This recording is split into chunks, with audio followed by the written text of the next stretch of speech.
The kingdom of Dai Viet is no more. A storm came from the north and plunged the land into darkness. Torn apart by civil war, the kingdom drew the hungry eyes of the Ming Emperor. He sent an immense force armed with weapons of fire and smoke to conquer Dai Viet. The Vietnamese people stood no chance against such a menace. Foreign soldiers entered the villages and occupied the land.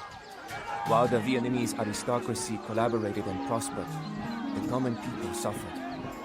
The invaders imposed harsh taxes on the people and destroyed many of the holy places. The Vietnamese needed a hero, and that hero was Le Loi. Although the son of a nobleman himself, Le Loi despised the aristocracy who had sided with the enemy. When the Chinese came, he fled north to the lands of his family. There in the hills, he was outside the reach of the Chinese while he organized the resistance. Vastly outnumbered by the large Ming army, Le Loi knew he could not defeat them in open battle, so he turned to guerrilla warfare. He raided Ming camps to steal supplies and gave them to the starving farmers. Le Loi's resistance could only succeed through planting the seeds of rebellion in his people. The resistance began slowly and with only minor successes, but Le Loi's reputation grew each day. The people started calling him the peacemaking king and wanted to see him on the throne of the old kingdom. The Ming heard rumors of this rebel king and vowed to crush him before his seeds of rebellion could take root. Disaster struck the Vietnamese rebels, and the Ming defeated them in battle and forced them to retreat to the Chi Lin mountain fortress. Encircled by a large Chinese army, and with no hope of help from the outside, Le Loi's situation became grim. Supplies would not last long, and the Ming cannons had already begun to batter the old walls of the fortress. The end of Le Loi and his rebellion seemed imminent. Just as defeat seemed inevitable, Le Loi's second-in-command, Le Lai, and his men sacrificed their lives to save what was left of the Vietnamese rebellion. They mounted their horses and led a final charge right into the Ming besiegers.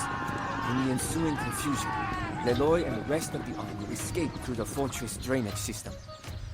One witness who saw the charge said that he saw the spirits of the Vietnamese ancestors riding along Le Lai and his men as they plunged into the lines of Ming pikes.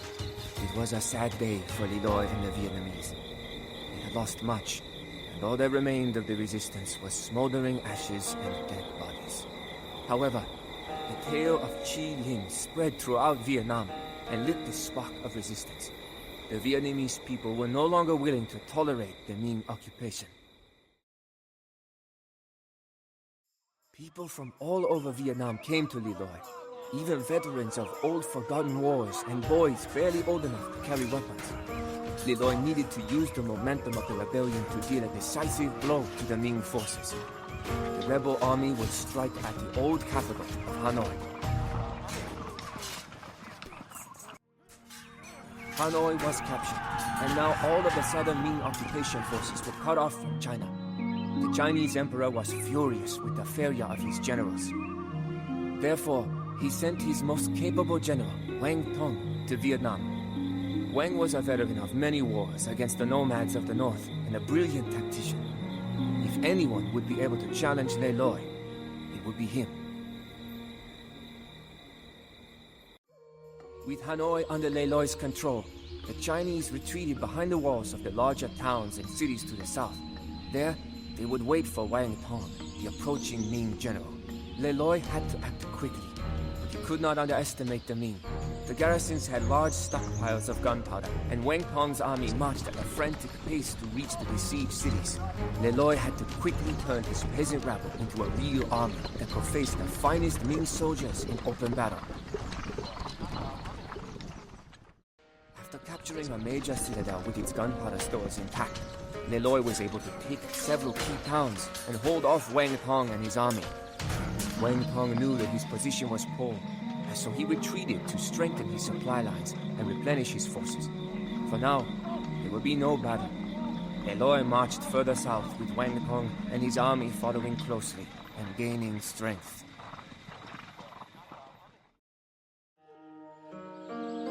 Under Le Loi's leadership, the Vietnamese rebellion turned from a rabble of peasants to a real army. Their warships lined up like clouds, their armor shone against the sun, their firearms piled up, and the gunpowder stockpiles were full.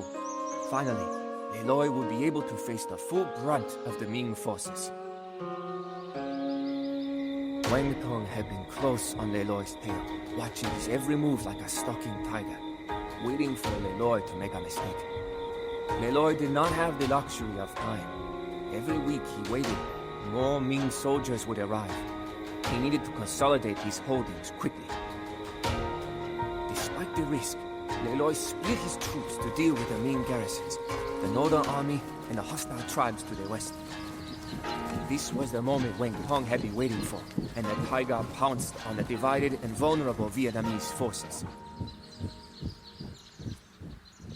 Against all odds, Le Loi's generals held off the Ming army. The Chinese lost many soldiers, and even one of their generals. These losses meant that they would never again hold the advantage in the war. The Ming could only defend their remaining holdings from Le Loi's inevitable victory. Without more Chinese troops, not even a general as talented as Wang Tong would be able to stop the Vietnamese army. Dong Do was the last fortress in Ming hands. Wang Tong sent for aid, but reinforcements would not be able to reach him easily while Le Loi held the north and the coastlines. Still, Wang Tong's fortress was well fortified and well supplied. If this fortress could hold out long enough, a new Ming army, now marching from China, would break the Vietnamese army and send Le Loi and his men back into the hills. The war was only one battle away from being over. The fate of Vietnam hung in the balance. The Ming were defeated on the battlefield, and the last fortress fell. Le Loi and Wang Tong met for the first time and agreed to a truce. It was apparent that the two had great respect for each other. The remaining Ming soldiers, numbering more than 80,000, were now at the mercy of the Vietnamese. Le Loi was lenient, however, and spared their lives. He invited the Ming generals to a lavish banquet and allowed all of the Ming soldiers to return to China unharmed. He even provided ships to transport them and released all prisoners that were taken in the war. Le Loi knew that the Ming Emperor would never give up while his honor was at stake. To make sure the Emperor would not lose face and to secure the future of Vietnam, he sent lavish gifts to the Emperor and offered Dai Viet as an independent tributary state of the Ming. It was a small price to pay for peace and stability. Le Loi became emperor, and his dynasty would reign over an independent Vietnam for centuries. Le Loi would forever be known as the hero of the people of Vietnam.